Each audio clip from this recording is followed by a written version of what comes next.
Happy New Year, Brief Nerds. This is Rad Ryan here, coming to you not live from my game room. Joining me once again is my good friend and co-host Trent. Hello, how's it going? It's always so nice to laugh at my really bad jokes at the beginning of the podcast. I find them funny, but that's why we're good friends.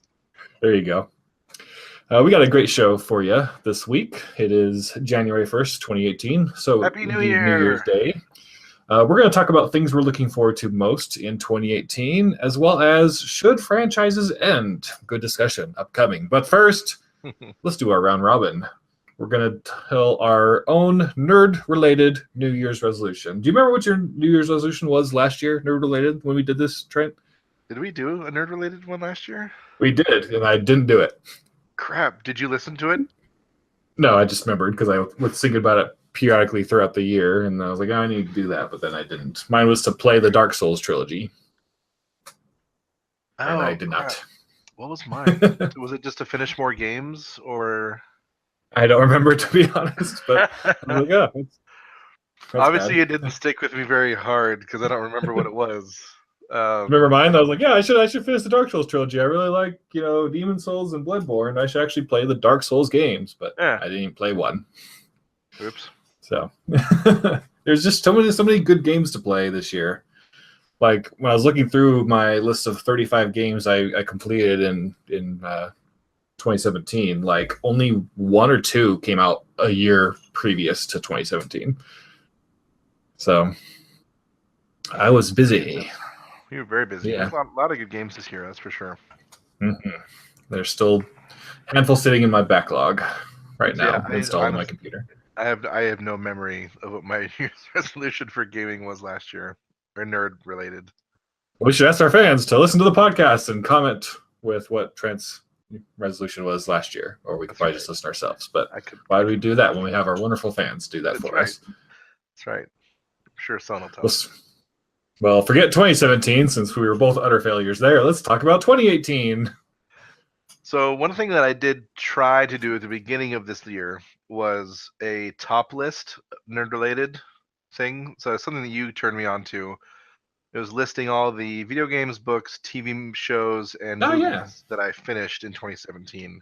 Mm-hmm. I ended up not keeping track much past March or April-ish. I went back every now and then and tried to add, I went back and added some movies and some other stuff, but no, it was rough. I've kind of just Pavloved myself when it comes to games. That as soon as the credits start rolling, I pull up my phone, pull up my Google Keep app, and I just add it to my list. Yeah, there you go. It's cool because I've been doing that since 2014, I think. And so I could just go in there and look at any one to see chronologically what games I beat, what year. Nice.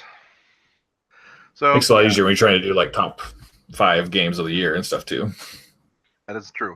And that's kind of one of the reasons I want to do it, is because like when it comes time to the end of the year, like I want to be able to look back and be like, oh, holy crap, yeah, I did see Logan earlier this year, and Underworld and those other movies that I liked. So when I posted my 35 games I beat, my girlfriend Maggie was like, how many did I beat? And then we're sitting there, we're like, you beat this one, you beat this one, you beat this one, you beat this one, and this one. So 7? Like, sure. And then like a few minutes later, oh, nope, you beat the new Uncharted Lost Legacy. Oh yeah, okay. So 8, More than me. Yeah. Your girlfriend did much better than me this year, so good job, Maggie. Good job, Maggie. Side note, she just beat Left 4 Dead 1, and we're playing through Left 4 Dead 2 together right now, and she loves it. What? Yep. Awesome. Are you doing it on PC? No, unfortunately, because there is split screen functionality through mods, but like even the best way you could get that to work, like you can't choose your characters. You kind of just have to boot up the game either from like a split screen desktop icon where it just kind of boots up and then like a little pre-game window pops up, but like where you select like what map you want and then it kind of throws you in there, or you have to do it through like the terminal commands to like get split screen to work on PC. Gotcha. It didn't come natively, so I tried to get some way to like use my same Steam account in Left 4 Dead, but I don't want to just. I don't think it's in the terms and conditions to like use your same account for LAN parties or whatever. So just, whatever. I have them both on Xbox with all the DLC anyways. So that just sounds play it fun. on there. Yeah, Those are good games. I'm they pretty sure are. I love them. I know I've played through all of Left 4 Dead 2 through the multiplayer. Mm-hmm. But yeah, it's good stuff. All right, back to our New Year's resolutions. So my resolution this year is to once again have a top list of those 4 things and actually, fill them out this year. So okay, that is my list. Mine is to. It's going to sound really negative, but I mean it in a more positive way. It's just temper my expectations, I guess. I am very, very guilty, and I'm probably, as we go through what we're looking forward to most in 2018, I'm probably going to break my New Year's resolution already, but I'm very, very guilty of just getting super hyped and super excited for something I'm very hyped or excited for. But, 2017, was a humbling year for me, if that's the right word I could use, because my 3 favorite media franchises are Zelda, Star Wars, and Mass Effect. And the Zelda, the Star Wars, and the Mass Effect that released last year, though their quality is up to interpretation, and none of them were necessarily bad, in my opinion. All of them I would rank in the disappointing category for me. So, yeah. So I'm going 2017 definitely threw you a few gut punches. That's for sure. Yeah. So I'm going to just learn or try to temper my expectations and be cautiously optimistic going forward, because, if you're cautiously optimistic, the fall isn't as bad, but you could be pleasantly surprised. And it's always fun to be pleasantly surprised by something. It's true. You just need to figure out whatever it is that I have that lets me just be totally entertained by terrible things. You don't like terrible things. No, it's not terrible things. But I mean, I like things that other people think are not good. Yeah. So. And it goes both ways too. I mean, like we talked with TJ, like most people don't like Yooka-Laylee that came out last year, but I still really loved it. That's true. So it goes both ways with different things. So he's true. Just fall in love with the CW, and everything else falls into place. There you go. All right, well, let's get into what we're playing. I've been playing a lot of games this week, but during my time playing all these games, I've noticed my Steam notifications popping up with you playing Ark. Yeah. They got you back. Yes, they did. So it turns out there's this big mistake when they posted their Explorers pack or something with part of their season pass and everything. And so I was able to get the season pass, which contained this expansion that I didn't have yet, and then the next expansion they have planned for $15 or something, super cheap. So it was a mistake on their part in the way that they listed it. Yeah. But I was like, I don't care, I got it, mine. So and then a bunch of friends and I all had the new Ark Aberration expansion, and so we set up a server and got it up and running, and so we've all been playing that here lately. And it's fun. It's not as fun as Ragnarok, I would say, in my overall opinion. It's very those of you who've played, normally you're on some kind of beautiful or contained ecosystem, and there's certain types of dinosaurs or whatever for you to catch. The Aberration one is you're on a broken down arc in space, and everything's messed up, and there's aberrant forms of different dinosaurs, and there's creepy things called the Nameless that come out of the dark and try to kill you if you don't have a glow light charged dinosaur protecting you. So there's a lot of cool new stuff. Yeah, there's a lot of cool new stuff, but there's also a lot of it's very, very limited. If you want to build near water, there's very few places to choose from. If you want to, I would say probably at least half the dinosaurs from the normal maps aren't available, and I'm not sure how I feel about that. So yeah, you take it for what it is. I'm enjoying the experience overall, but the next time I play, I think I'd rather get back to a more open, everything's available type thing. Yeah. Well, cool. Yeah. I played a lot of games this week, but I'm going to talk about one. Nice. It's called the Sexy Brutale, or Brutale. I don't know how it's pronounced, but it's an indie game that came out, I believe, in like April or May of 2017. Kind of what I mentioned earlier was an indie game that just wasn't on my radar, but it started popping up on lots of Game of the Year awards lists and nominations. And so I like watched a few trailers, and I was like, wow, that actually looks right at my alley as far as a game I would really enjoy. And I did really, really enjoy it. To kind of give you an idea present of what it is, you kind of have an isometric view, and it's in 3D though still. You're in a mansion / hotel / casino type building. And have you played Majora's Mask, Trent? Yes. Think kind of like that in a way, to where you have 12 hours. It starts at noon every day, and all the NPCs, they're walking around the mansion, and they all have a schedule of that they keep to every day. And there's like 8 or so murders that happen all throughout the day, mostly in the evening time. And your job is to stop those murders.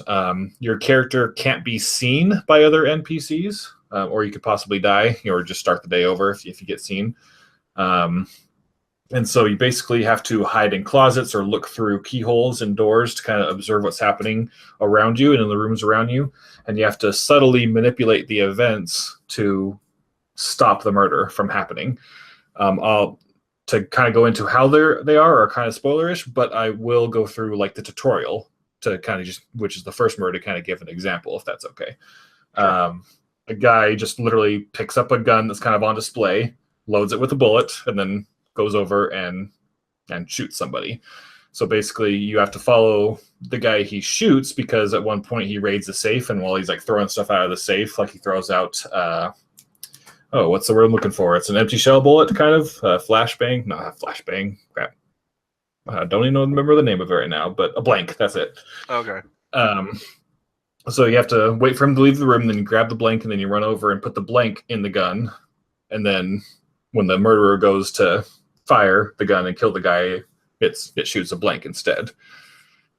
And then that ends up preventing the murder. So. Yeah. And that's the very first one. Kind of the tutorial things get a little bit more intricate, and how you have to move your way around the hotel. Again, kind of watching people and seeing their patterns of what they do and things like that, and in order to try to prevent the 8 murders that happen. And again, if you get to the end of the day, you watch them get murdered over and over again ish, and then you travel back in time, back to noon that day, and you continue observing and doing what you can to prevent the murders. So is the time travel mechanic is actually built into the story at all? Or? Yes. Oh, okay. Interesting. So, and the reason you can't be seen is as well, and stuff like that. So it's kind of, I don't want to say Metroidvania, but every time you save someone, you gain like their power, so to speak. Huh. Like one guy is a master lockpicker, and so when you end up saving him, you get the ability to pick locks in the game, and so that you could use that ability to help save another person that you weren't able to save without the lockpicking ability before. Yeah, that's cool. So it's a really fun game, only like 4 hours long, and only like $15, I think. I got it on a Steam sale, so very, very fun game. That sounds really fun. Yeah, definitely check it out. As far as stuff I've watched this week, again, I've watched a lot, but the thing I kind of want to mention was Red vs. Blue. I started watching that back in season 1, when it was maybe about halfway through season 1, so I'm a very, very early Red vs. Blue fan. Put on my hipster hat there. I watched it pretty loyally through the first 10 seasons, but the 10th season, it wrapped up the story thus far pretty dang well. And then I didn't really like the direction they went at the beginning of season 11. I kind of just fell off, and then just kind of never picked it back up again. So they just finished season 15 back in this past fall. So I watched seasons 11 through 13. It's its own little self-contained trilogy, so to speak, of those 3 seasons. And I actually really, really enjoyed them. They still retained the comedy. They had really good storytelling, and they made me smile and laugh out loud a lot, and a lot of callbacks to old jokes, which I love as an old time fan. So, and some of my favorite characters that haven't been in the show for a while returned as well. So, made for a really, really enjoyable 3 seasons. The same thing kind of happened. I started season 14 because season 13 very minor spoilers, kind of end on a cliffhanger. So I'm like, okay, well, let's go into season 14. So I started watching season 14, and then they decided, okay, for season 14, we're just going to have like a bunch of people around the offices and different Rooster Teeth affiliates, like Funhouse, just like create their own version of what a Red versus Blue episode is. Ugh. So I'm like, oh, okay. So it's like, okay, let's have the Screw Attack guys make their own like Red versus Blue episode. They're just like little anthology stories using any of the games that they've used up to this point, as well as other stuff. So just gonna be kind of random stuff happening, random filler episodes for season 14. That sounds so terrible. Like, oh. Yeah, so I'm like, oh, okay. I guess I may not want to skip just to season 15, but we'll see if I go through this quickly.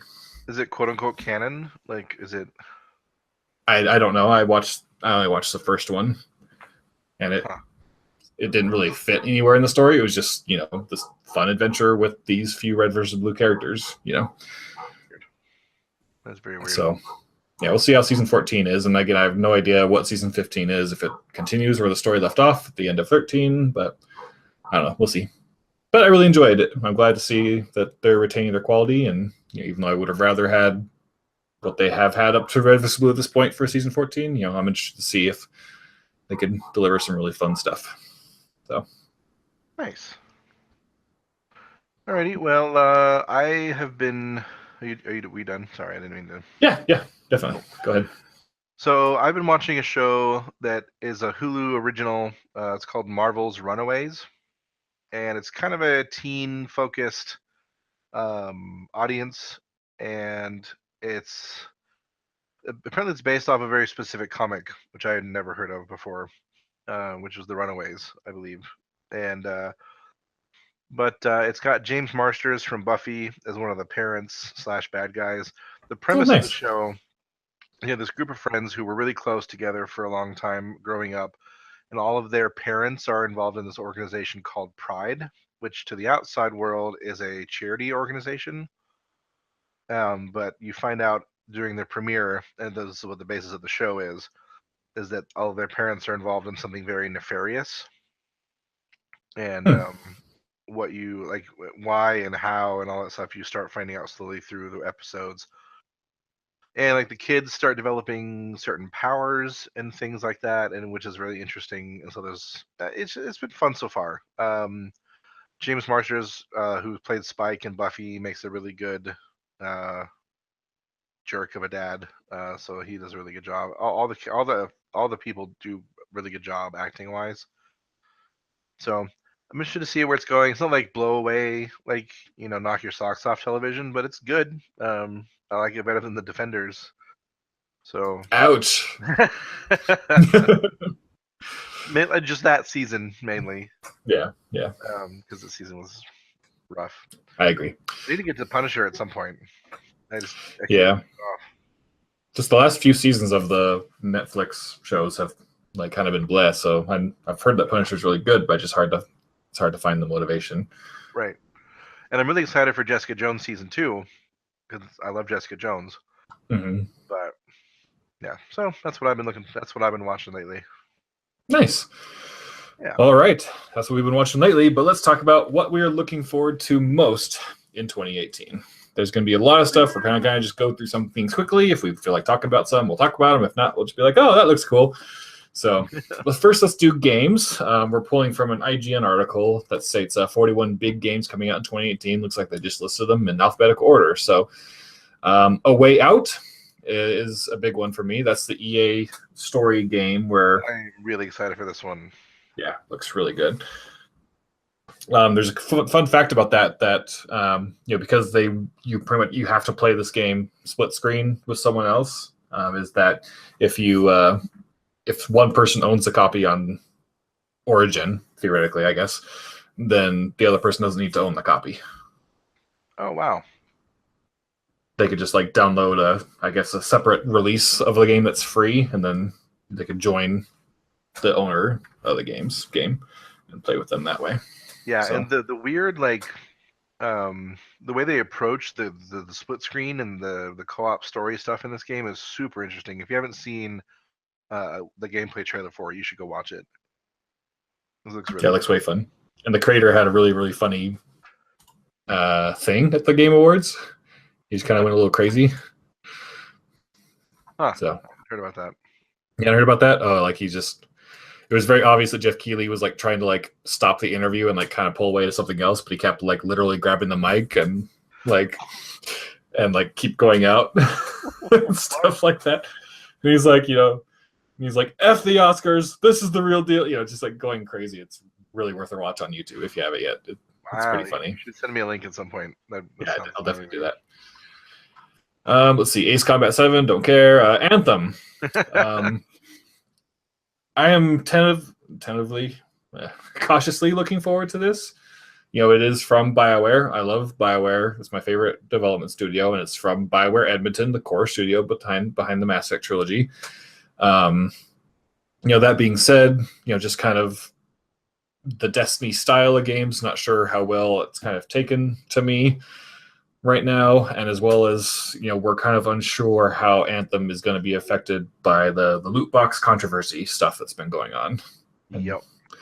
So it's kind of I'm looking forward to it, but I really need to wait and see after it comes out. Hopefully I have the strength to not pre-order and get it on day one. After it comes out for a week or two and see what people are saying about it and if it's worthwhile. But I really, really hope it is. What do you think?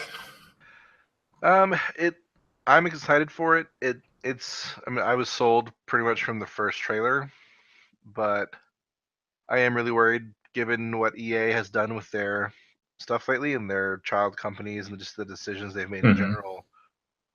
I'm wondering if they've learned from this or if BioWare was able to keep enough like control over the product. Yeah. I think BioWare did a pretty decent job in Mass Effect 3's multiplayer with doing loot boxes in a way that didn't feel oppressive. Yeah, I would agree with that, even as someone who hates loot boxes. Mainly because I felt that the multiplayer was such a good side bonus. I would have paid $6 for that game if it had no multiplayer, but the fact that it did, and it was really, really fun, I was fine with that. Yeah, and it was all PvP too, no PvP. Right. Helps. If I can, and we don't know if there's going to be any PvP in Anthem, do we? I doubt it. Well, I'm sorry. We don't know that, but I wouldn't doubt that it would. Oh, okay. So, yeah, we're gonna have to see what it looks like when it gets closer to launch. Do we have a launch date for it?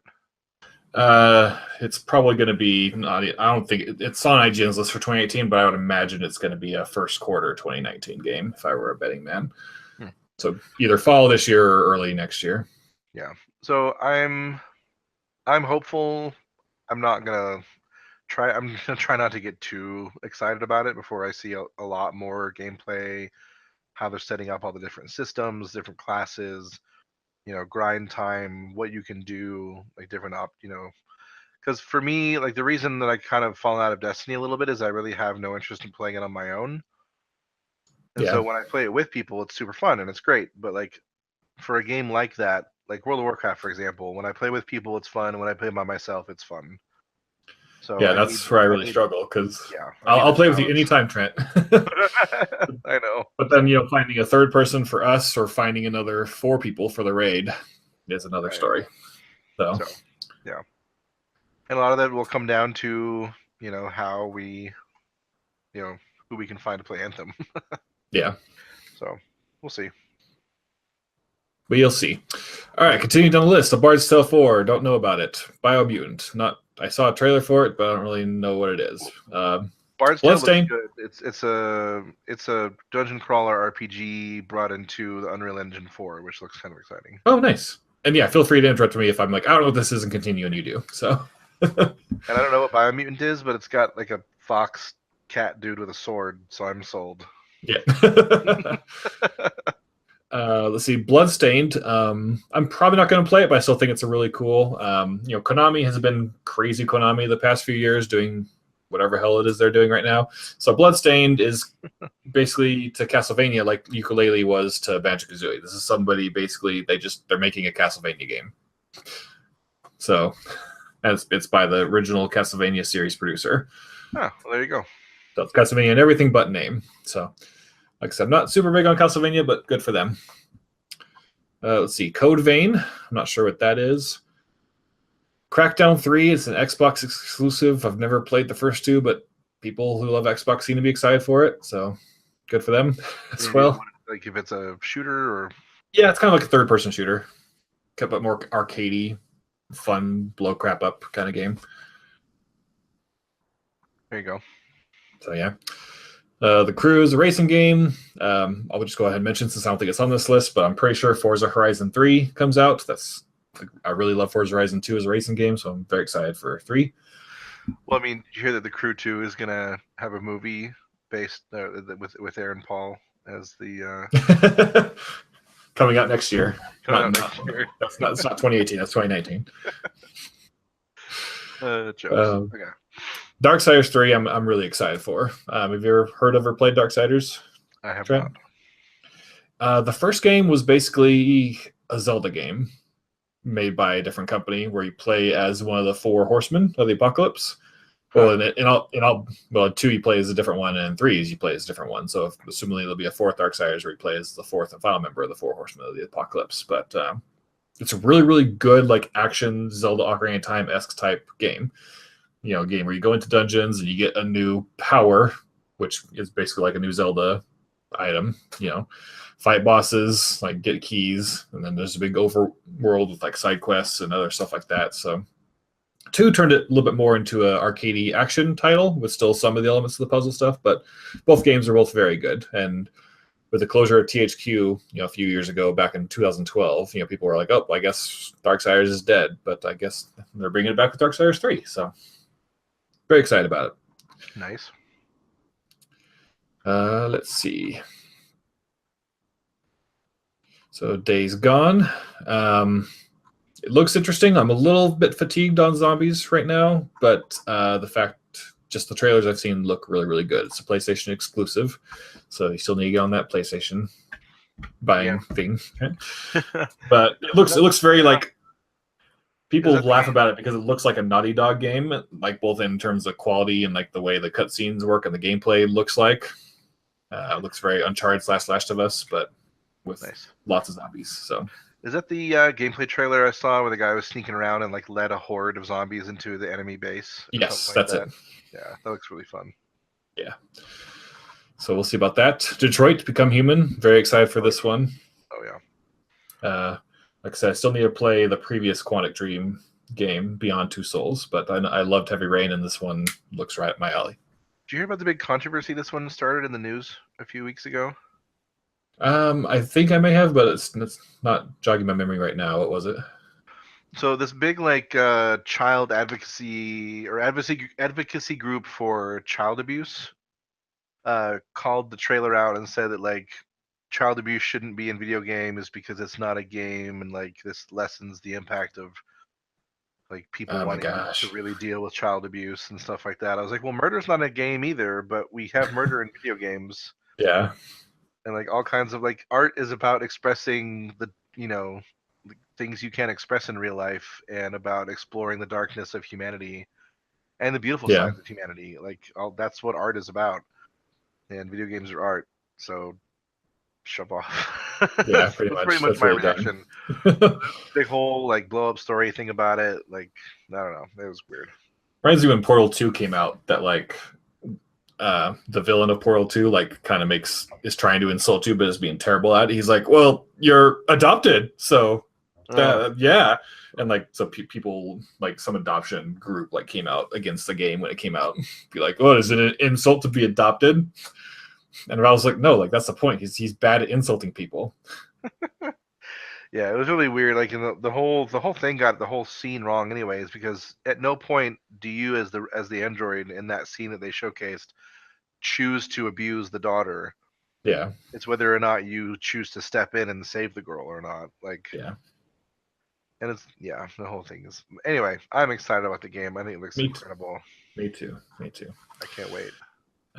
Dragon Ball Fighter Z, it looks incredible. I'm not a Dragon Ball fan, nor am I a fighting game fan. I'm probably not going to get this, but when I see a game, I just love watching gameplay videos of this because it looks fantastic.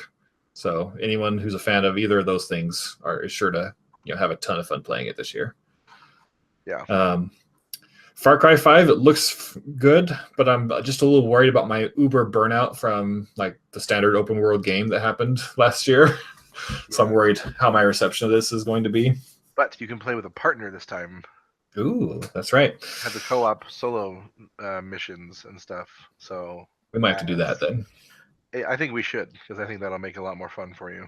Ditto, let's do it. Because after it started with Breath of the Wild, then Mass Effect Andromeda. I played games like Far Cry Primal, and then I think just like the straw that broke the camel's back was just Horizon Zero Dawn. I'm just like, I can't stand it anymore. I'm gonna freaking buy a VR so I can play something different. No map full of things I have to go collect. Yep. God of War comes out this year. I'm really interested. The gameplay looks really good. That being said, I've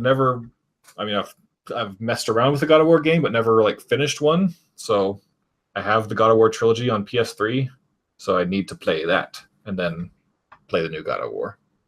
Yeah, I've never played that trilogy. I mean, I've never owned a PlayStation beyond the very, very first PlayStation. So I don't. It looks good, and it's a very popular franchise. I'm probably not gonna play it. Have you seen the trailers for it? Yeah, he looks like a giant snake dude. Yeah, looks way cool. Yeah, it looks awesome. The visuals look incredible. It suffers from a similar thing to The Witcher for me. Is that like I look at the main character, and I have a hard time associating myself with him. You need to be about 10 times more hot.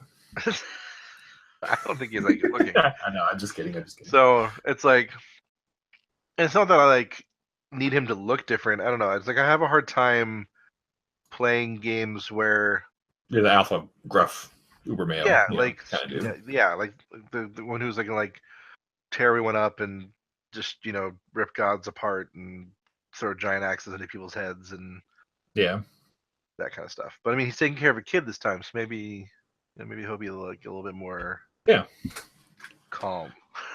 Well, I probably won't play it at release just because my backlog's too big, and I do want to play the original 3 at least God of War games before I play it. So it'll probably be a summer to fall title for me, realistically, once it's on sale or something like that.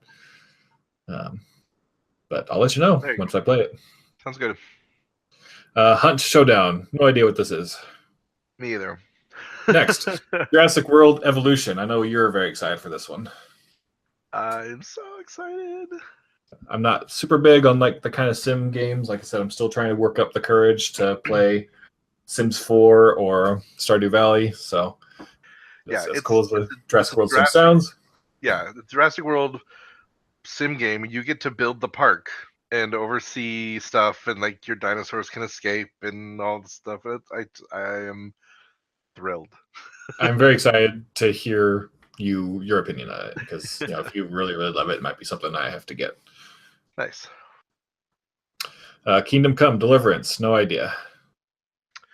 So it's an action RPG. It's being touted as a more realistic Skyrim. So maybe they'll have more like physics and stuff involved, like arcing your arrow shots or things like that. You can't carry around 1,000 spoons. That's what your follower's for.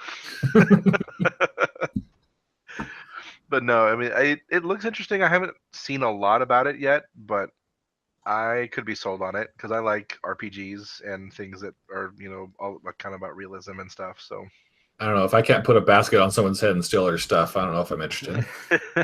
There you go. Kingdom Hearts 3. I doubt this is coming out in 2018. Nope. I'm vetoing this from this list. Like this. Yeah. Till it's on shelves is not happening.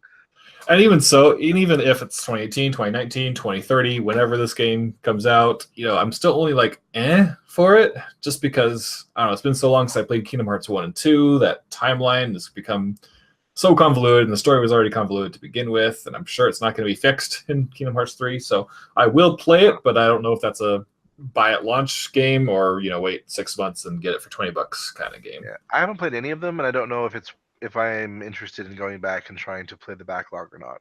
So. Yeah, I think they're good games and they've aged well. It's just, man, like I think I told you I watched like a 20-minute like here's an explanation of the story, and I was still just like I have no idea what's going on. Right. So that's Kingdom Hearts. There you go. Kirby Star Allies looks good. I haven't really enjoyed a Kirby game thoroughly since Kirby Superstar on the Super Nintendo. So I'm excited. I love but Kirby. yeah, so if it's a great Kirby game and another good excuse to pull up my Switch, I can see myself getting into it. Yes, and you can team up with friends. So Yeah, maybe probably we. only locally though. I would guess. You think so? Probably Nintendo isn't really known for having online co-op for anything. That's probably fair. Let's see, they did it for Triforce Heroes, the 3DS Zelda game, but I only play it locally, so I don't know how it works. See, next on the list, Last of Us Part 2. Again, I don't really think this is coming out this year. Oh, really? No, I mean, maybe, but we've seen so little of it so far. I mean, there's only been 2 teaser trailers, basically. Like, no major trailer, no gameplay footage, no nothing. So they could do that Fallout 4, like, oh, here's, I mean, even though it's not quite the same. We've seen trailers already, but, it's at E3, they're like, oh, here's a trailer, and it's out in September, kind of thing. But yeah, I feel it's a game that we don't know enough about or have seen enough about yet to. And I even think like a couple months ago, there was an article where they said like it's 60% done or something like that. I might have to look for that, but I don't know. I doubt it's a 2018 game personally. I think it'll be a first half of the year 2019 game. But I love Last of Us, love Naughty Dog. Very much looking forward to it whenever it comes out. Yeah, it's another PlayStation thing that I haven't got into yet, but maybe once I have one, I will. I just made Maggie play through the first one recently. So here's the thing that I'll make you answer: VR or PlayStation 4 first? For selfish reasons, VR, so we could play Star Trek Bridge Crew and Board Game Simulator and all that other stuff together. Yeah. But as far as quality, is like if you're going to get a PS4 and you're going to get these like 5 or 6 just like AAA plus rated games, those are definitely better to do earlier. Cool. Yeah, I think PlayStation 4 is on my list first. And mainly because of the next game on the list. And what's our next game, Trent? Marvel's Spider-Man. Marvel's Spider-Man. I'm excited. Looks very, very good. Looks ridiculous. Like when I saw the trailer for it, I was like, "Yep, I'm buying a PlayStation for this game." This is a $400 game. Yep, that's okay sometimes. That I'm willing to pay for. So I don't know if much more could be said about it. I mean, it looks like the best Spider-Man game ever made. Yep. As far as combat, it looks to be a good original story. So yeah, and they nailed the tone of like Spider-Man and Peter Parker to me. I think it looks great. We know Miles Morales is making an appearance of some kind. Don't know how much of an appearance, but yes. All right, Mech Warrior 5, cool. Right, I'm like, okay. Cool, good for you, fans. Mega Man 11, I'm cautiously optimistic about. I think this is their response to the really, really, really crappy Mighty Number 9 that was just trying to rip off Mega Man and did it terribly. Yeah, because the art style looks very similar to Mighty Number 9's style, but it's Mega Man, and I love Mega Man, so hopefully it turns out better than Mighty Number 9, which isn't very hard. That's the best I can say about it. Burn. Metal Gear Survive. I don't think anybody asked for this, but what is it? Well, Hideo Kojima, the creator of Metal Gear, got ousted from Konami, and he's now making a game over for Sony for the PlayStation right now. But they spent a lot of time during Metal Gear Solid 5 to create basically a brand new engine for Konami to use. And so this is basically them taking that engine and making a Left 4 Dead game. It's pretty much. Okay. I mean, sure, why not? Yeah. Interdimensional zombies. If that's what you're looking for, sure. Cool. I mean, and maybe if anyone ever hears this, I'll get roasted alive, but I think Hideo Kojima is a bit over. I agree. Don't get me wrong. I love the Metal Gear games. All 5 of them. Including 2. But I think he's kind of treated like he's a god of some kind. I'm like he makes some good games, right? But can you tell me who directed the Mario game this year? No. Yeah, so it's like okay. Right. So it's a weird culture thing in gaming just to worship him. But anyways, Metro Exodus. I've never played a Metro game, but that trailer really intrigued me. So it's definitely something I'm keeping my eye on as far as when it comes out, what kind of reviews it gets. Nice. Monster Hunter. Oh, what? I haven't heard anything about it, so yeah. I'll just show you the trailer. It looks really cool. It's a first-person shooter though, so Okay. It looked like a good story campaign first-person shooter, which I love. So Nice. Monster Hunter World. I know people have been asking for this game forever. Just a major console Monster Hunter experience. Kind of like you and me have been asking for a console Pokemon game. Forever. Yeah. Monster Hunter's been pretty limited in scope because of its. It's pretty much always been only on a portable platform thus far. And so even though the Switch, is technically still a portable console, this looks to be like the full console experience people have been asking for. Nice. But I'm not super into it, so it looks cool. I might try it out. Yeah. I'm sure TJ will. So you can let us know. Ni no Kuni 2 looks interesting. I love the art style. Never played the first one, and I'll have to play the first one before I even think about playing this one. And the first one isn't high on my list of needs to play right now. Any particular reason? No, just other stuff is first. Gotcha. I've kind of talked about my relationship with JRPGs right now, and they're very hit or miss for me just because I'm not super into the anime style of storytelling. But that being said, I'm going to be playing Persona 5 here soon, just because it again, like, I heard a lot about it when it came out, but it's so prevalent among Game of the Year contenders that I'm like, okay, I have to see what this game is about. So I'll be playing Final Fantasy 15 when it comes out on PC this year too. So there you go. If I'm feeling in the good Japanese mood after those two, maybe the first Ni no Kuni is the good next step. Japanese mood. All right. What about the next one, Trent? Oh my gosh, the next one. It's Ori and the Will of the Wisps. Mm-hmm. I'm so excited. I also don't know if this is a 2018 release. I'm pretty sure it is. You think so? Yeah, I mean, E3 last year, the game looked far enough along that they showed us a ton of different things. I thought we only saw like the opening cinematic. True, touche. But I still think just because of its ability to be a 2D game, That's true. I think they could get it out a little bit faster than something else like Last of Us or Kingdom Hearts. But yeah, we've talked about it before, but Ori is maybe in my top 5 games of all time. It's the only trailer at E3 this past year that got a big emotional reaction out of me. Same. I gasped when I heard the music and recognized what it was. I was like, yes! Yep.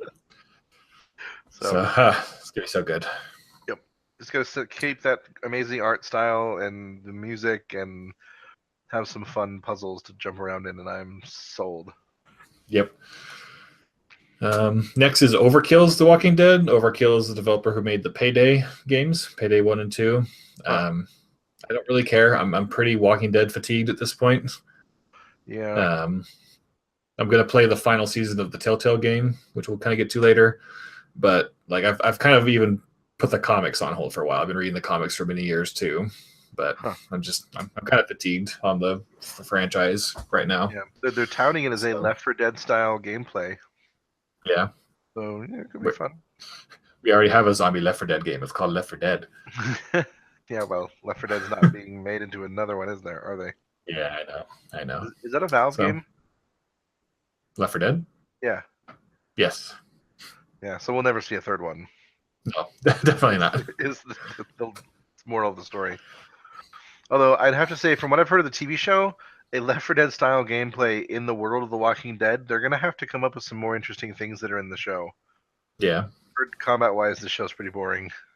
Yeah, very much so. So, anyway. Yeah. Let's keep going. Next is Pillars of Eternity 2, Deadfire. Do you know about this one? I've heard a little bit about it. It's a kind of a top-down, old-style RPG that I kind of like the old Baldur's Gate looking thing, and Mhm. so I'm intrigued. I'd have to see how it turns out. There's another one that was made in the same style that I saw this year that I was looking at that I haven't gotten to yet. I forget what it's called now, of course. But, I know what you're talking about. Is it Divinity Original Sin 2? Because Don't. it was on a ton of Game of the Year awards lists, but I don't really think I will like it just because of it. I'm not sure if it's the same kind of like top down, like super zoomed out squad based RPG or not, but yeah, we'll see. Yeah. Project Octopath Traveler. It's a Switch game coming out. It's the JRPG with like the 3D environments but the 2D sprites. Huh. It was in like the original Switch reveal way back at the beginning of last year. It looks really interesting. TJ really raved about it, and there's a demo out on the Switch store that he played that he really loved that I meant to play that never got around to. Interesting. So looks cool. Yeah. Red Dead Redemption 2. I am on the fence about this one. The first game was really, really good, and then Grand Theft Auto 5 was just a masterpiece. And so I'm really wondering if they're going to Grand Theft Auto 5-ify, the Red Dead universe with this game and create just another masterpiece. But I'm still just going to kind of wait and see what reception is. Like, people are already calling it like it's going to get Game of the Year, like no matter what kind of thing. But we'll see how people take to it after it comes out. I didn't like the first one all that much. Oh yeah. I had a hard time. I don't know if it was just the controls on the PS or the Xbox 360 that I was playing it on at the time. Mm-hmm. I thought the horseback riding mechanic was rough. Yeah, it was. You could definitely tell, like, the fact that they were trying to use their car engine to ride a horse, and it just felt weird and clunky. Yeah. The story was good. It was another one of those things where I hated the main character. I was like, I don't care about you, and I think you should die. Yeah. Can I play somebody else? Can I play the awesome farm owner woman? I forget her name, but can I just play as her instead? Yeah. The biggest turnoff for me with 2 right now is that there's no PC release stated.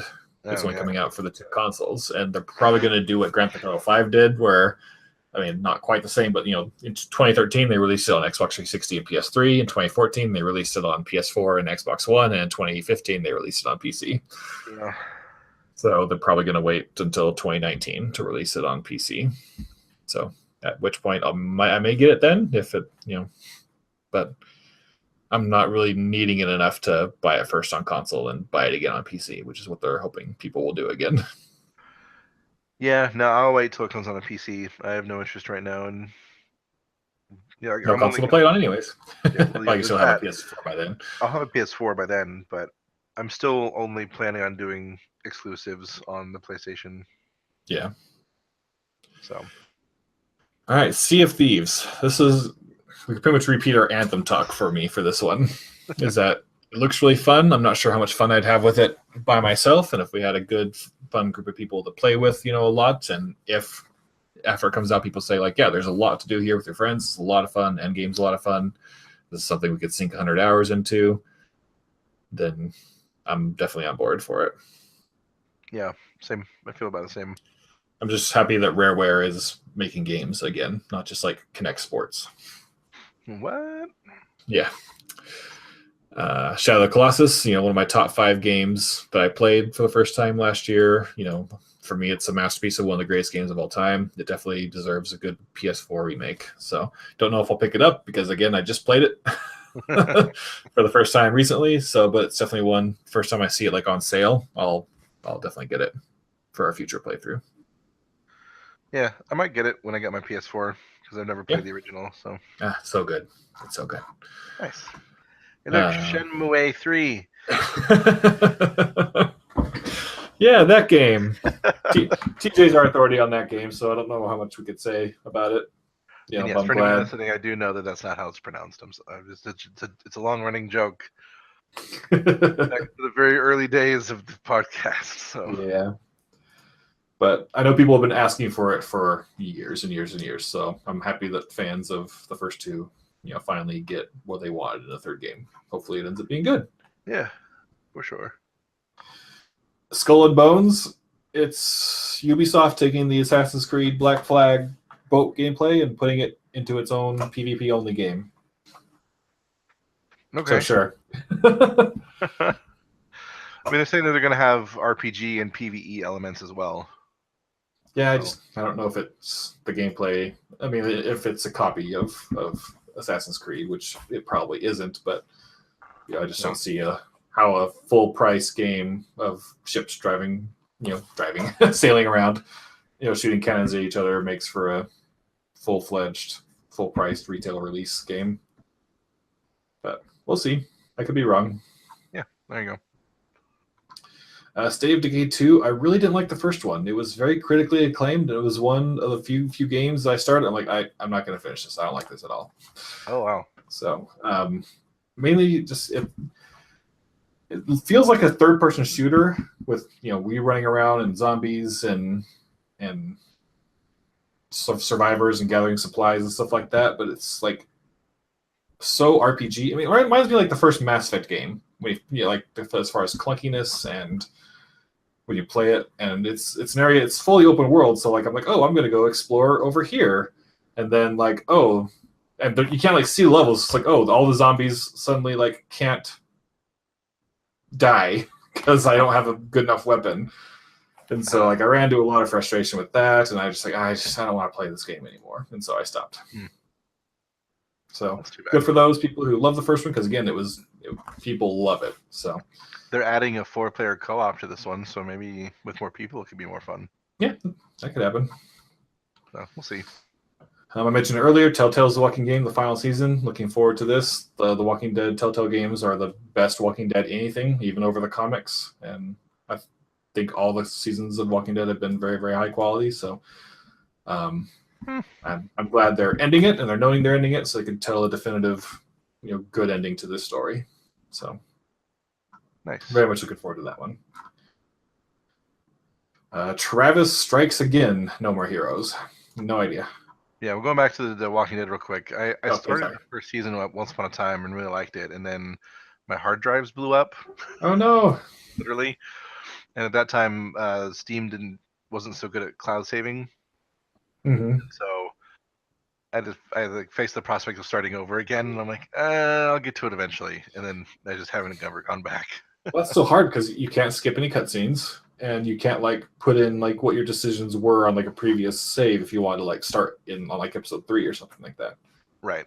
So I mean, I think it's been long enough at this point. It's probably been around a year or so. So I could probably get back into it without feeling like I'm retreading fresh stuff again. So yeah, you definitely should. Especially season 1. It's a masterpiece. Nice. A masterpiece. Masterpiece. But yeah, I've never heard anything about this Travis Strikes Again, but it's on the Switch, so we'll see what it's about. There's an untitled Yoshi game. So again, it's kind of more of a we'll see. The past few Yoshi games have been very, I don't want to say like baby-ish, but very, very, very simple in terms of its gameplay and challenge. And so if this one kind of follows that trend, I'll probably skip it. But if not, I'll definitely get it, because again, I could love another great game for the Switch. Same. Cool. So that wraps us up, I think, for our big video games for the year. Let us know what you think about the video games we covered. Are there any big video games that we didn't talk about that IGN missed on their list that we should talk about in the future? And let's talk some movies. Lots of movies. Not as many as games, but lots of movies still. So many movies. I'm not sure, we're looking at IMDb. I'm not sure how they're listing it, but I think it's just by like most popular from their site traffic, maybe. But I think so, yeah. The number 1 is Solo, a Star Wars story. Already have very tempered expectations for this one. Very much so. We talked a lot about it. I don't think anyone was asking for a Han Solo Origins movie. There's already a young Han Solo movie. It was called Star Wars. So, but we'll see. There's a few good things this movie has going for it, in my opinion. That was a good dig. Yeah, thanks. Is it Donald Glover? Yeah, he was my pick for Lando, like way back before they cast him, and when they did, I was just very happy about that. Yeah. I'm curious to see like Woody Harrelson in the Star Wars universe and what Yeah. that's gonna be like. Yeah, he won't have a character name. He's just Woody Harrelson He's in the just Star Wars always universe. Woody Harrelson. Yeah. He plays himself and everything. So that comes out in 4.5 months. Holy crap. We have not had a trailer yet, nor no official stills from the movie. No, nothing. Yeah. Which I'm sure will be coming this month. I bet you we get our first trailer by the end of this month. Ooh, it also has the Mother of Dragons in it. Yeah.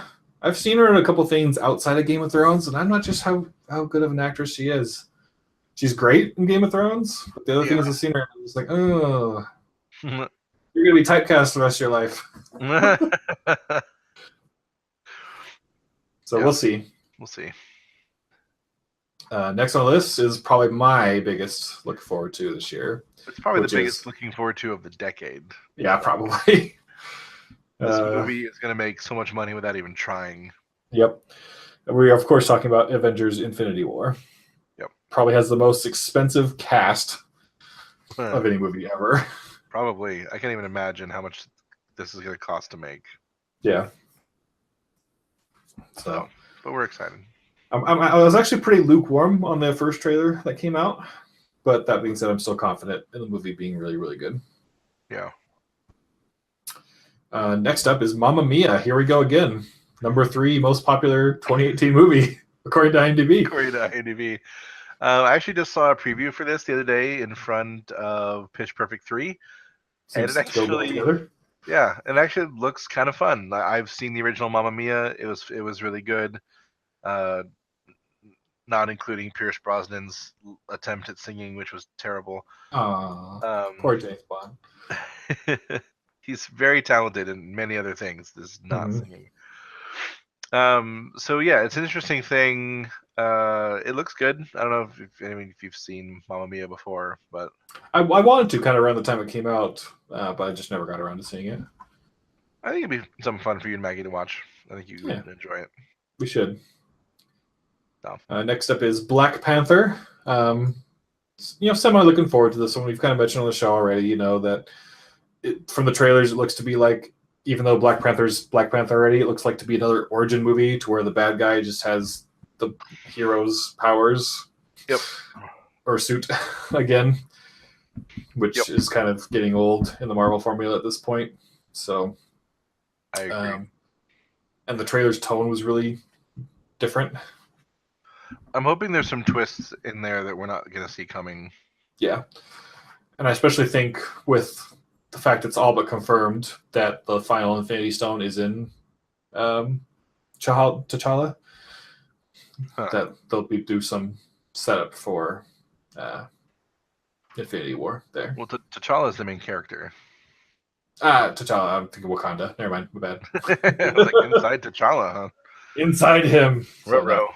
In Wakanda, my bad. Sorry. So we'll see how that goes. Indeed. Speaking of a movie no one else wanted, X-Men, Dark Phoenix. I'm so torn about this movie because I love the Dark Phoenix saga. I love the Phoenix saga. Mm-hmm. I love X-Men.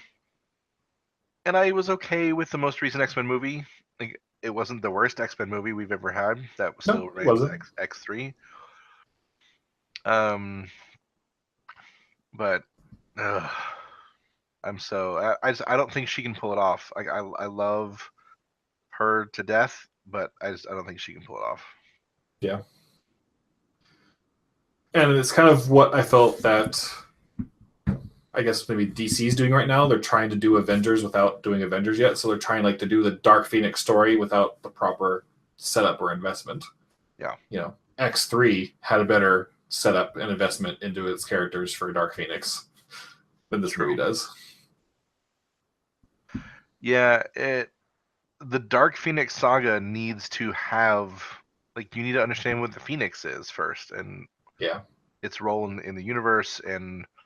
But Trent, she was Phoenix at the end of the last of Apocalypse. I know. That's the only thing that bugs me so much about, none of the movies have truly done the Phoenix Saga correctly, and Yeah. they always skip straight into Jean Grey like already being the Phoenix somehow. Like the Phoenix and Jean Grey are two separate entities. Like she's Hmm. the host for the Phoenix force and one of the most prominent hosts, but she's not been the only one. Like the Phoenix is kind of like this is a really bad analogy, but it's kind of like Venom. Like the people who have worn Venom's suit thing, they're not Venom. Like I don't know. It's a whole big long story that no one really cares about, but they always do it wrong, and so I'm just worried about it.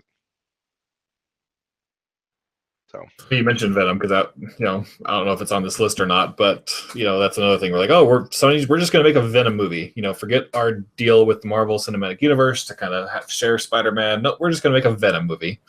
yeah, that's a really dumb idea. Yeah. Whatever. The next movie on this list, I am actually really excited about. I've only seen the first one. What, Ocean's 11? Yeah. Really? Yeah. Some of the other ones are good. I mean, this one looking to be almost completely different because it's mostly women. We are talking about Ocean's 8. Right. But what is this, the fourth one or fifth one?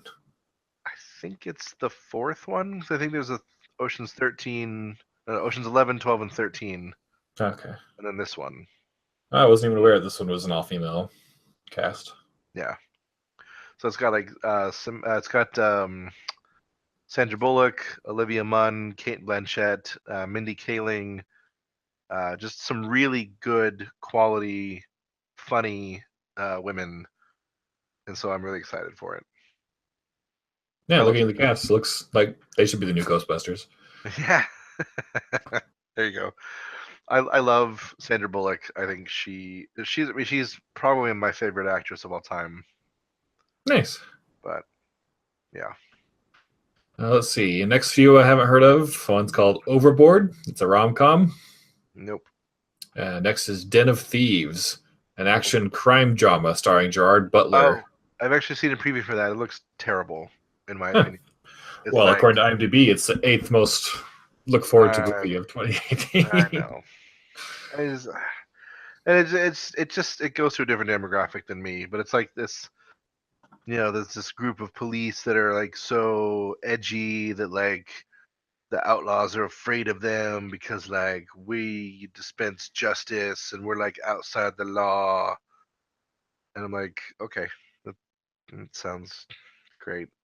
Yeah. It's hyper masculine testosterone snooze fest. Sometimes I enjoy those, but we'll see. I'll take has that. To have the right actors, and I don't know if Gerard, like Arnold Schwarzenegger, I love cheesy camp Arnold Schwarzenegger, but I don't know if Gerard Butler can do that for me. I don't think that they're trying to take themselves very seriously. So that's why I don't. That's why I don't think I'm gonna like it. Like anytime I see a movie like this, I'm just like, give me Bad Boys or Bad Boys 2 again, because it's like the perfect. I've actually never seen those two movies. Those are really good movies. Everyone says they're really good movies, and I'm like, yeah, I'm sure they are. I've just never gotten around to seeing them. So you should. They look great though. If you want to see Den of Thieves, skip that and go watch Bad Boys and Bad Boys 2, because those are phenomenal movies. 10-4. Next is The Predator. I'm a big Predator fan. Most people don't really know that because I don't really share that a lot. It's not like I'm a big Predator fan in normal daily conversation. I'm still just kind of cautiously optimistic about this. Most of my 80s movie loves like that, like Terminator and Alien and stuff like that, just haven't really done well with their modern day adaptations. The Predators, I think it came out in like 2011-ish. It was okay. It was pretty good. I liked it when I saw it, but I don't think it was warranted a second viewing. And so that's kind of where I feel this one is going to land. So we'll see what with reviews coming out, because even though I love Aliens, I never even got around to seeing the new Alien movie this year. So yeah. Well, I mean, I'll be honest. Looking at the stars that are cast, that I'm pretty excited about that list. I love Yvonne Strahovski. I do too. It's Miranda from Mass Effect 2, and what's her name from Chuck? Sarah from Chuck. Oh, I love her. So seeing her on the list makes me excited. I haven't seen her in anything super recently. But else kind of, even though I love her, kind of makes me worry. It's like, oh, are they grabbing like low budget actors? for this, you know, kind of thing. Yeah, maybe, but I don't know. Who cares? Who cares? It's got Olivia Munn. She's That's cool. true. So She was also in X-Men Apocalypse. she was. She got out of that franchise so fast. Yep. Well, she was definitely the most interesting character of that movie. Oh, yeah, by far. Number 10 on this list is MI6, Mission Impossible. Okay. What do you think about the Mission Impossible I didn't like franchise? 2, but every other one has been great. In my opinion. Is it bad that I liked 2? No, I legit say no because I liked it like when I was a teenager when it first came out. I was like, oh, that was really cool, you know. And then I watched it like a few years ago, and I was like, oh, that was really bad. Yeah, I think that I haven't watched it in a long time. I think if I went back and watched it, I would probably cringe the entire time through. So yeah, don't watch it. Just watch Bad Boys 2 instead. There you go. Yeah. I've never seen 3 through 5. Oh my gosh, really? No. They're so good, dude. Okay, I'm adding them to my list. Like J.J. Abrams did. Abrams did 3. Oh, okay. There's I all 3 of them are so good. I have a hard time purposefully watching a Tom Cruise movie these days. Mm-hmm. Yeah, I don't know. I haven't seen The Mummy, so that might be an exception. But like, I've one of those where, like, I don't really like Tom Cruise as like a person, but like, I still think he's a really good actor, or he's in really good movies because everything I've seen with him, like the past like 10 years, I've just really loved whatever I've seen him in. It's true. I liked Oblivion. So. I liked. I can't remember what it's called. The one. Yeah. Anyway, I would highly recommend Mission Impossible 2 through 5. Just 2 through 5. Oh, sorry, 3 through 5. Not 2. All right, well, maybe I'll see if I can catch up by the time the 6th one comes out. Yeah, they're all very good movies. So I like how they're doing the MI6, like the play on words. Yeah, so it's kind of fun. Simon Pegg's in him now, and he's awesome. And Henry Cavill's the next one. I'm totally sold. With a mustache. Let's do it. All right, number 11 is what people believe is the reason why Star Wars is not in December. Is Mary Poppins Returns. This is very interesting. Yeah, I'll probably see it.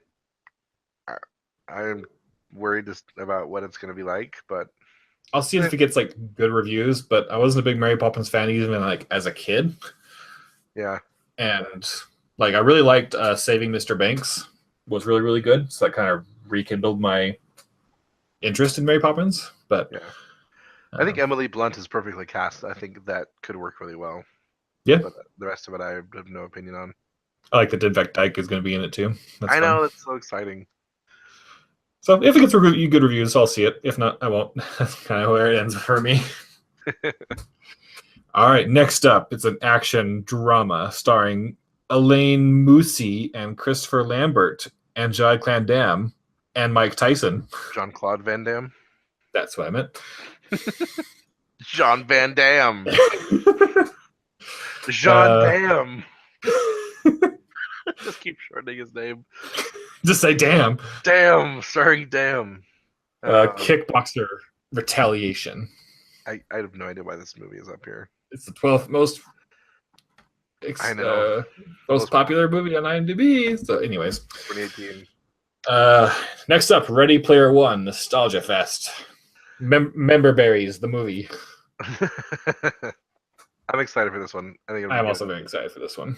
I actually really, really want to read the book, but I want to see the movie before I read the book. So I like doing that better because the book will enhance the movie versus me just looking for things that are wrong or missing with the movie after reading the book. Yeah, I'm gonna read the book after the movie. Going to go through some of these kind of quickly since we're kind of getting into some junk here, but we got The Irishman. I don't know what this is. It's got Al Pacino and Robert De Niro, so it could be good. Yeah. The Aquaman movie. Sure. I'm interested. Mortal Engines. They really turned me off to Aquaman in Justice League. Yeah. That he was so one note and boring and douchey. I was fine with him, but we'll see how he does with his own movie. Yeah. Let's see. Mortal Engines. Not sure. That Sicario too. I actually saw a preview for Mortal Engines. It looks super interesting. It's like a steampunk, post-apocalyptic future movie where cities roll around on like giant vehicles, basically, Mm-hmm. and they eat other cities or small towns. Like they capture them and force them to live in their city Interesting. and like drive around. So like London is seen like driving up and like capturing this one little like tiny person town thing. Hmm. It looks interesting. It looks visually impressive. So Let's see, just jumping down the list here, we have a new Grinch movie from Illumination. Sure. huh.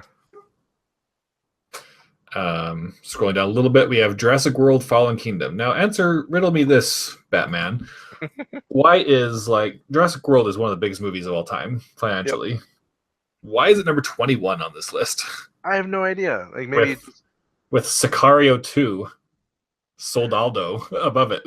I mean IMDb's popularity has got to be what people visiting the page and then talking about it, I imagine. Probably. Yeah, I don't know. So maybe people are just so sold or not sold. They're like, oh yeah, it's a Jurassic Park movie. Like, yeah, true. What more do I need? Fantastic Beasts: The Crimes of Grindelwald. I am really excited for. I'm so just meh about it right now. The new direction they're taking, and also some of the interviews about because a lot of people were worried about Johnny Depp, Me included. the way that he looked at the end. The rumors are is that he was having a lot of personal issues regarding some substance abuse around that time, and that since between the finishing of that movie and the starting of this one, is he got it taken care of, turned it around, and like have you seen the promotional picture of like the cast photo that moves? No, I haven't. I need to. He looks really good in it. Oh, let's check it out. So I'm plus you've got Jude Law as young Dumbledore, who also looks amazing. And Ezra Miller is back. I'm curious to see what they're doing with his character in the next one. So I'm excited. I'm just excited anytime we get to go back to Harry Potter. Yeah, and I understand that too. I really didn't like Fantastic Beasts. I didn't hate it either. I thought it was very okay. Yeah. Well, I think the tone of this one is going to turn to be a lot more serious, and I think that's the problem with the first one is because it was interesting, but you didn't really care about what was going on as much. Yeah. But I think with the introduction of like the Grindelwald Dumbledore story and the introduction of what was the main character's Newt, his older brother, who is like some famous Auror or something like that. Interestingly enough, I looked up the guy who's playing him. So he's playing Newt's older brother, but the actor is actually like 4 years younger than the guy who's playing him. So I thought it was really funny. Yeah, so hopefully it's good. Yeah, and like you said, I agree with you. And any Return to the World of Harry Potter is a good one. There is a reason to be excited. Deadpool 2 coming out this summer. Yes, don't think that much from you said. Hopefully, they had lightning in the ball the first time. My only worry is that they'll kind of not drive it into the ground, but overshoot. Yeah, that's kind of it. I'm a little worried, but we'll see. But I think with the same people behind it as the first one, I think they have a good chance to be really good. If you want to skip through some, the official description of the movie. No, what is it? After surviving a near-fatal knee-boarding accident, a disfigured guidance counselor, Wade Wilson, struggles to fulfill his dream of becoming Poughkeepsie's most celebrated French bulldog breeder while also learning to cope with an open relationship. Searching to regain his passion for life as well as a new stuffed unicorn, Wade must battle ninjas, tight-assed metal men, and babysit a group of stereotypical side characters as he journeys around the world to discover the importance of family, friendship, and creative outlets for his very open-minded sex life. He manages to find a new lust for being a do-gooder, a sparkly Hello Kitty backpack, all while earning the coveted coffee mug title of world's best fourth wall breaking superhero. That's awesome. Oh my gosh, that's great. The first Deadpool is so good. I'm really glad they captured just the spirit of Deadpool and everything that they do. Oh yeah, agreed. So if I'm skipping something you want to talk about, be sure to go back to it. But for now, I'm skipping down to Tomb Raider. I mentioned this to you in the theater when we saw the preview together. Just like, I think this is the first one. This is going to be the first good video game movie. I agree. It looks like they are adapting the 2013 reboot, and that was a great game, a great story in the game, and I think if adapted well, this will be a really good one. Yeah, it looks really, really good. A new 50 Shades movie. I was wondering if you were going to skip that one or not. But yeah, heck yeah, man. Gotta watch that 50 Shades. A new Maze Runner. Meh. Venom. Meh. Wrinkle in Time. I'm excited about that one. Yeah, I'm not sure what to feel about that one. One of my favorite books as a kid. I don't remember a lot about it, but it could be really fun. So. Oh, good. I hope it is. I had no idea that Reese Witherspoon was the lead cast in that movie, but there you go. You'll have to let me know what it is because it comes out just like 2 months. So nice. Bumblebee spin-off Transformer movie. Okay. I haven't seen the last 2 or 3 Transformers movies now, so I'm so out of it. Yep. Pacific Rim. Trailer tone did do it for me, but the first one was a fun movie, and I think this one will be a fun movie too. So I'll probably see it with Movie Pass. Ant-Man the Wasp. Not sure about this one. I wasn't a huge fan of the first one, but I liked him more in his Civil War visit. Yeah. I'm surprised we didn't see him in the trailer for Infinity War. Oh, he was there. He was really small.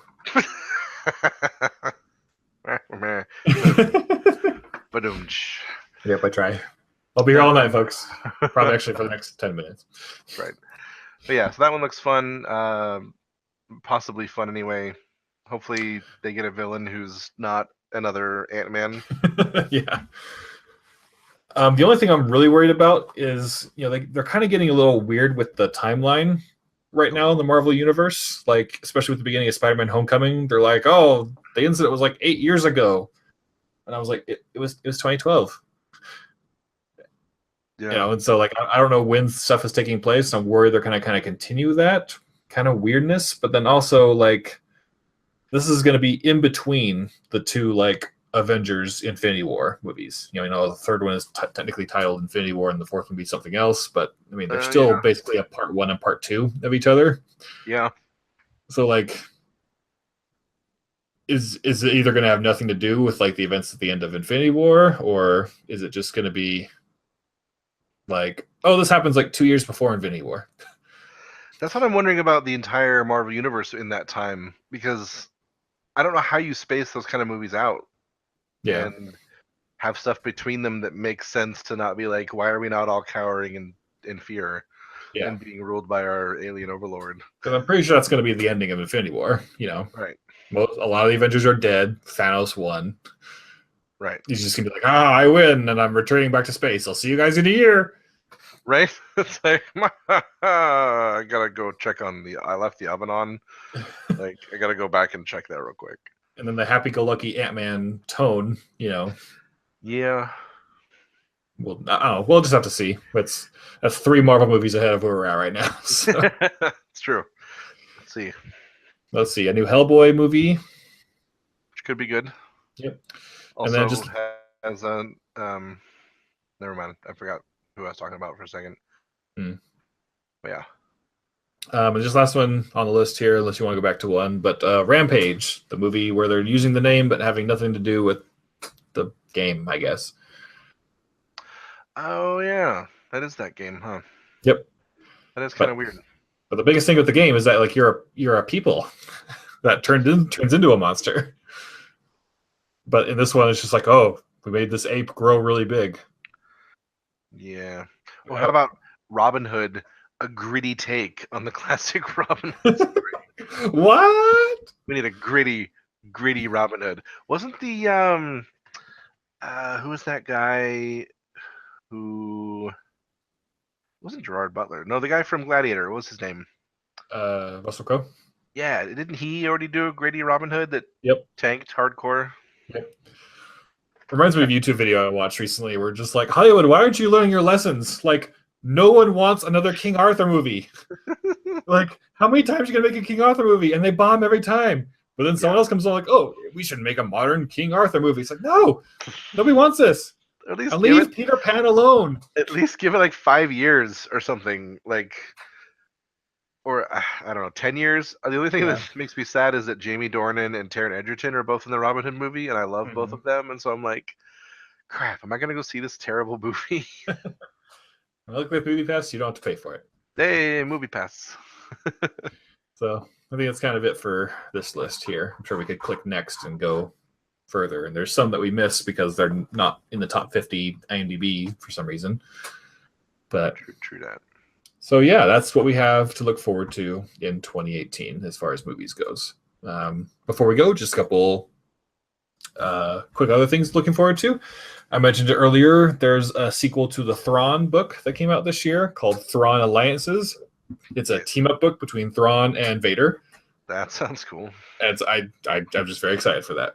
So that comes out this summer. Very excited. Let's see. Novel-wise, I'm excited for the Episode 8 novelization. Oh yeah, me too. Coming out here sometime soon, and I'm curious what kind of light it's going to shed on certain scenes.